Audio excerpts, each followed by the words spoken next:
There's a method to the madness. My name is Rob Maxwell, and I'm an exercise physiologist and personal trainer. I'm the owner of Maxwell's Fitness Programs.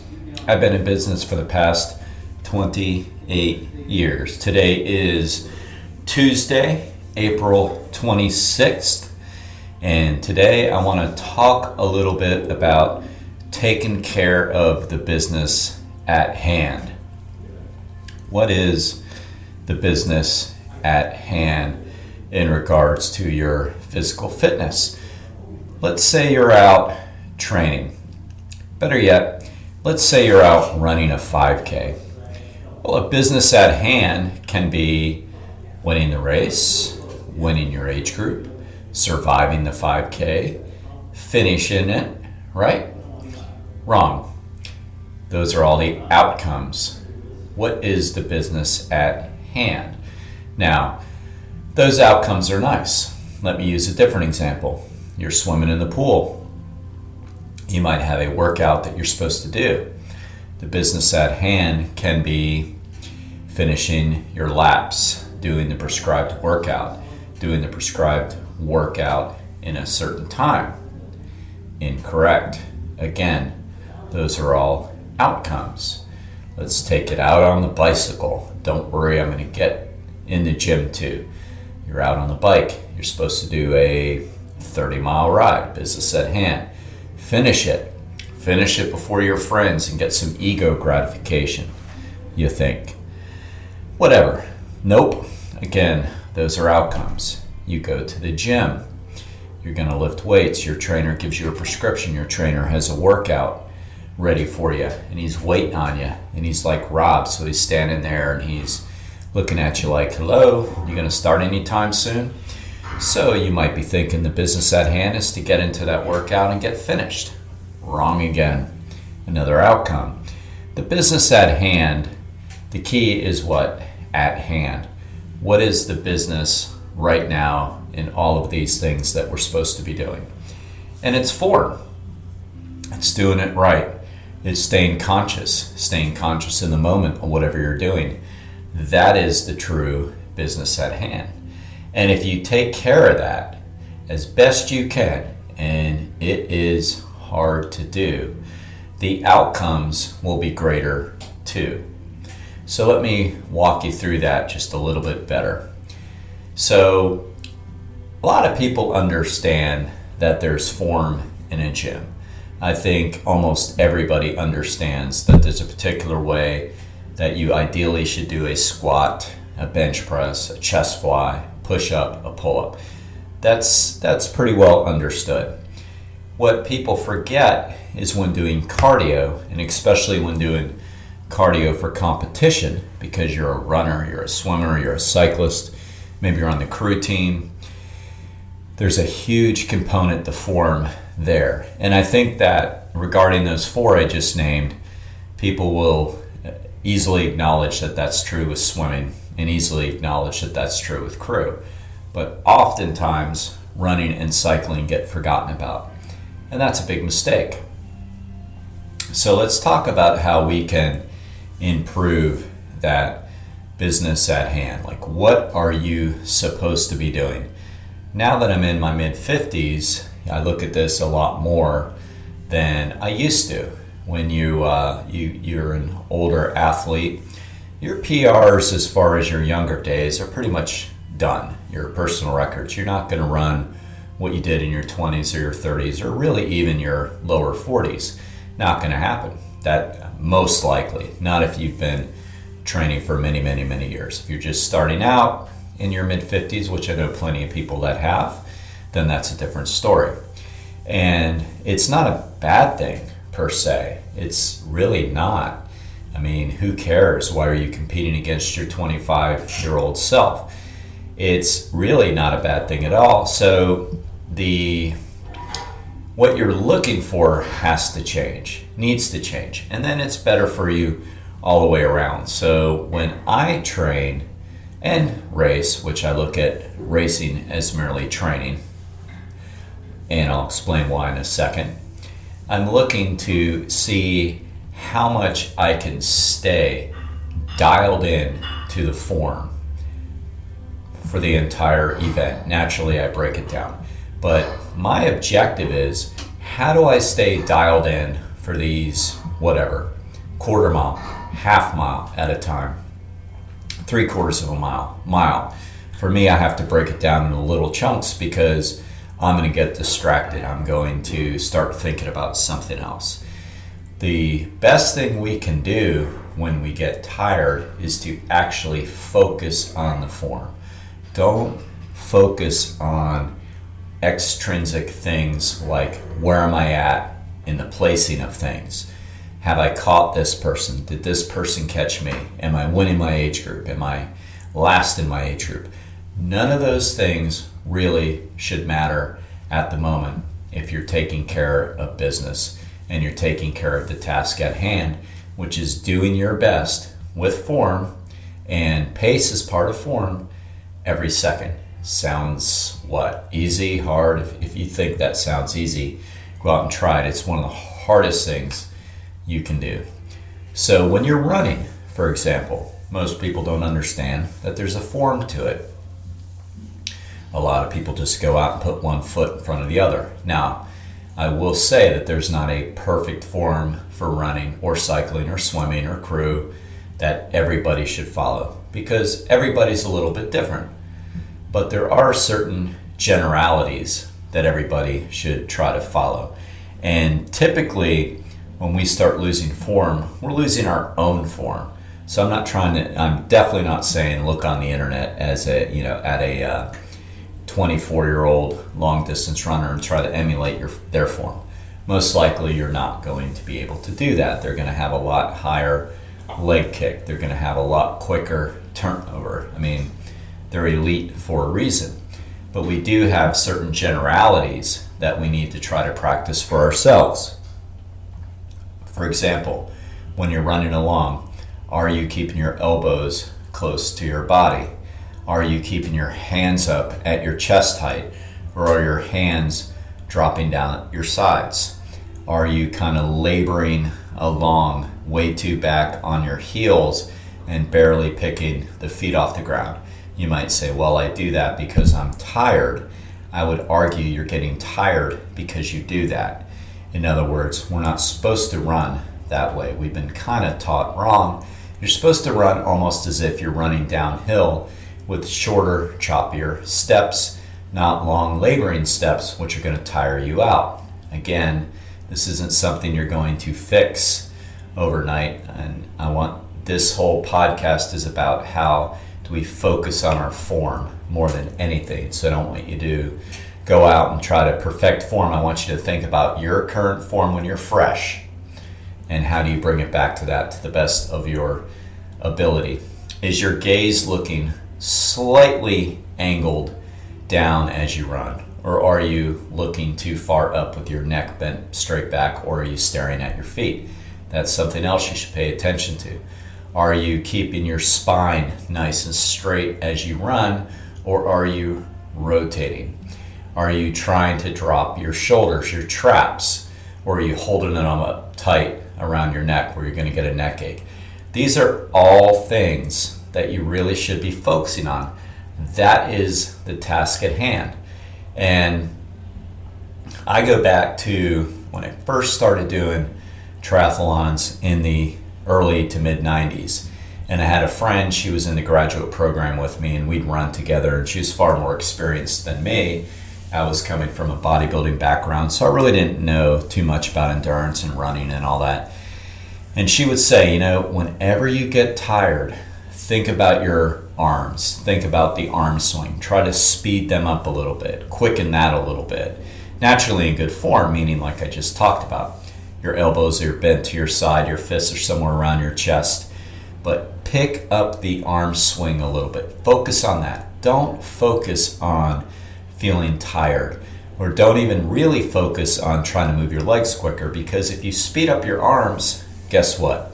Your legs are going to follow suit. It's just what the body does. Go try it. You'll see what I mean. If you stop your arms, like straighten your arms out and just stop, you're almost going to come to a stop. So the arm gait can really, really influence the leg gait. And guess which one you have more control over. So the task at hand in whatever you're doing is always going to be remaining conscious on the form of what you're trying to do, which can be very, very hard. You might be looking at it like, wow, I've got to run a 5K, 3.1 miles. How do I keep this focus this long? It's hard. That's why you break it up. But I promise you, if you do that versus focusing on things you can't control, like your breathing, you're not going to have a lot of control over that. Your breathing is involuntary. Sometimes we actually mess ourselves up when we try to focus too much on that when we're doing endurance. If you have a habit of breathing through your nose on the inhale and on the mouth on the exhale, you can do that as long as you can. I'm not suggesting you can't. But breathing per se is involuntary. And if you start focusing on that, you might make yourself anxious. So instead, you focus on your gaze of your head and eyes, lowering of your traps, raising your fists, keeping your elbows in, pointing your torso, your upper torso, as I was suggesting with the client this morning, downward more, to where it's like you're running downhill. Those are what you focus on. Increase the cadence of your arms, which will pick up the cadence of your legs. That's what we focus on. We do that in little intervals of whatever you think you can do. And just like meditation, when you find yourself daydreaming or thinking about how much you have left, which is daydreaming, or am I going to catch this person, which is largely out of your control and not going to do you any good to think about.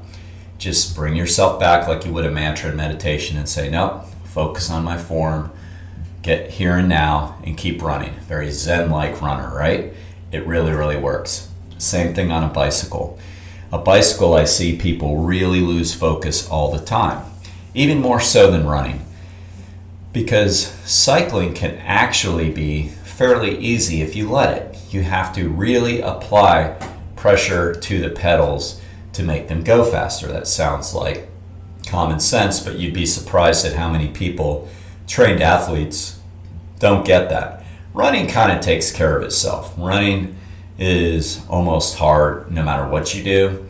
Cycling can be very easy or very hard. Running almost is never very easy. We call that walking. Running is not very easy for 95% of the population. Cycling can be. So there has to be more of a conscious effort to go faster. So like running, there's certain practices with cycling. Make sure you're squarely on your saddle. Make sure your knees are over your ankles. Make sure that your medial, your center part of your ankle, isn't turned too far out, isn't turned too far in. Make sure that you don't have a death grip on wherever you're holding the handlebars and that you're keeping your wrist in a neutral position. Make sure that you're keeping, regardless of what kind of handlebars you have, whether you have regular, beach cruiser style, comfortable handlebars or aero bars. Make sure that your wrist is in a neutral position and your chest is upward and you're not slouching, which is going to cause a lot of back pain. Focus on, once you get that in order, focus on the pedal stroke. I would bet that most people riding a bike don't understand that there's two components to the actual pedal stroke. Pressing downward, which everybody does, we call that mashing. You're only using your front thighs, your quads when you do that.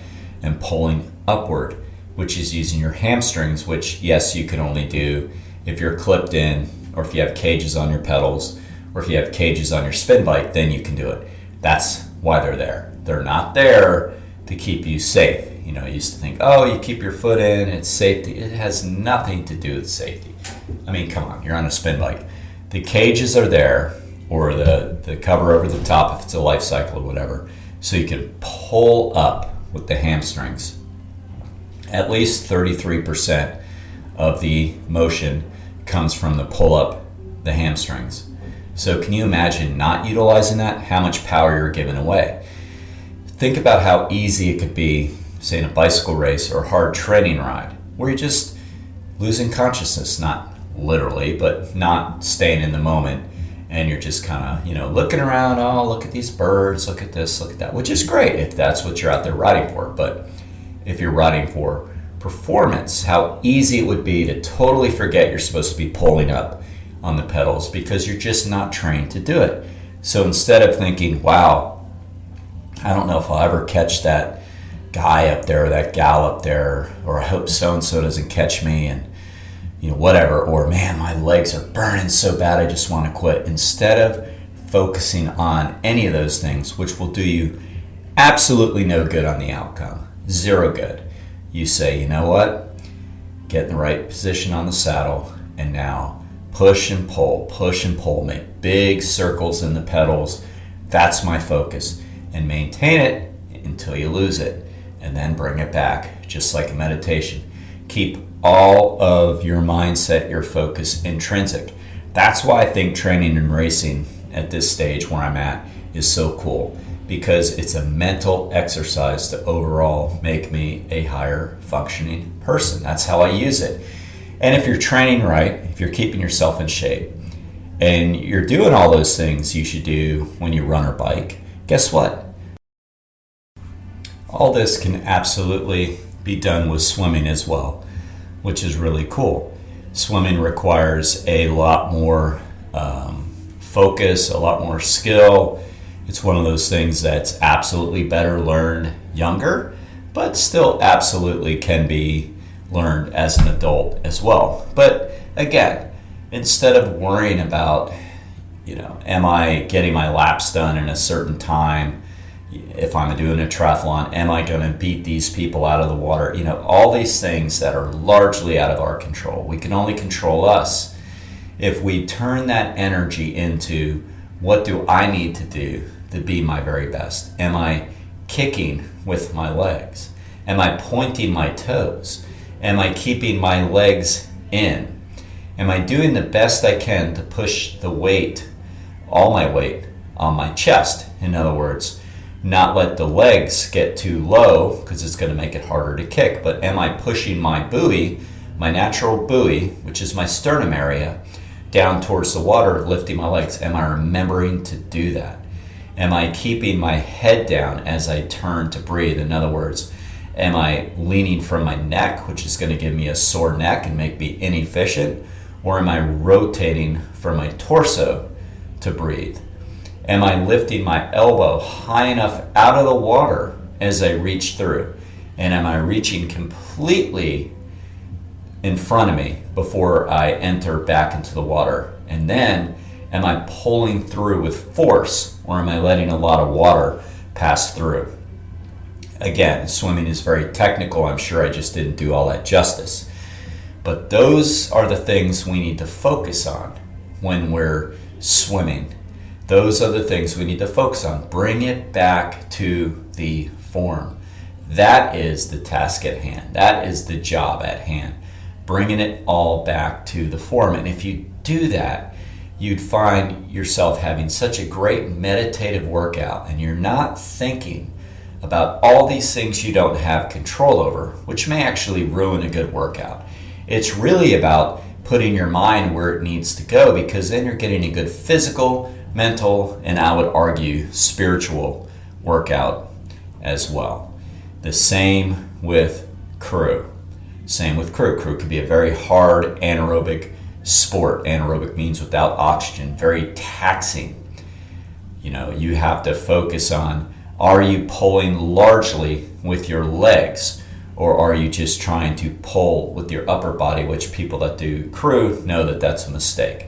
Are you largely pushing through with your heels, driving with your legs, and then as you reach full extension of them, finish the extension with the upper body? That's the proper technique with crew. Are you taking in deep breaths just before you go in on the eccentric to reload for the concentric, which is the resting point into the working point? Are you focused on that every rep? Kind of like weightlifting, every single rep, every part of the rep. If you do that, the outcome will be a lot closer to what you want it to be as you started your event and or your training. We all have an ego. We all have areas we want to do better at, but we really have to learn to tame it and focus on the task at hand, because if we do that, the outcomes that we're seeking will be far better. In the gym as a trainer, I say it all the time, what we mostly do at the gym is the weight training component, because look, Nobody wants to pay a trainer to have them, stand there next to them as they're on a recumbent bike. That's great for warm up, but that's not a very efficient way to use your time and dollars for a trainer. Most of the work done is in the stretching and strength training, primarily strength training and stretching portion. We say it all the time. Form is everything. Do we want to focus on how much so-and-so lifted before we got there, or how much we lifted, excuse me, as a earlier self of ours? Does that even make any sense? As our previous self once lifted? We don't need to focus on that. We need to focus on, again, the task at hand. What are we currently doing? If we're doing, say, a push-up, are we focused on the right hand placement? Are we focused on the right elbow location? Are we up on our toes? Is our butt neutral and flat in alignment with our back? Are we staring at the ground? As we're lowering in the push-up, are we taking in a big deep breath through our nose and lowering to a count of 2 or 3? Once we get near the bottom, are we pausing? And then are we pushing out forcefully, keeping our elbows out and blowing the air out through our mouth? That's what we need to focus on, good form. If we do that, our push-ups are going to get stronger, and so what we're seeking extrinsically will eventually happen. That's just one example. I can go through a million at the gym. The important part is we focus on our form. We make our form a basic meditation. It's a great way to work out. It's a great way to get what you're really, really seeking and give your mind a rest and absolutely improve your performance. This isn't just, how do we, lower stress? No, this is about, I coach. I'm a trainer and a coach. I coach people to be their absolute best. This is a way to be your absolute best. The very best athletes keep their goals and their training intrinsic. They know what they need to work on. They know what they need to practice. They can be almost in a bubble when training with other people, which is a good idea. They're not looking around. They're not distracted. If they get distracted, they quickly bring themselves back because nobody's perfect. But they really could give two craps about what their training partner is doing. They're going to motivate them and spot them, but they're not competing with them per se. They know what they have to do. I'm talking about the elites. The elites got it. Not all of them, but for the most part, they don't get to that level being extrinsic. They don't get to that level needing pats on the back. They get to that level by being able to push themselves and keep the task at hand. So this, I think, is so important, and I hope it helps you. I really do. I think it's a great way to train all the way around. I want to thank our sponsors, Jonathan and Lynn Gilden at the Gilden Group at Realty Pros. Currently have over 275-star reviews and over 100 million sold between them. That's pretty good. These guys are both in great shape, Lynn and Jonathan. They work out. They're going to hustle for you. They're going to keep the grind going for you. Now's the best time to go ahead and take advantage of this real estate boom we have. So please give them a shout at 386-451-2412 or at thegildengroup.com. And until next time, be Max Fit and be Max Well.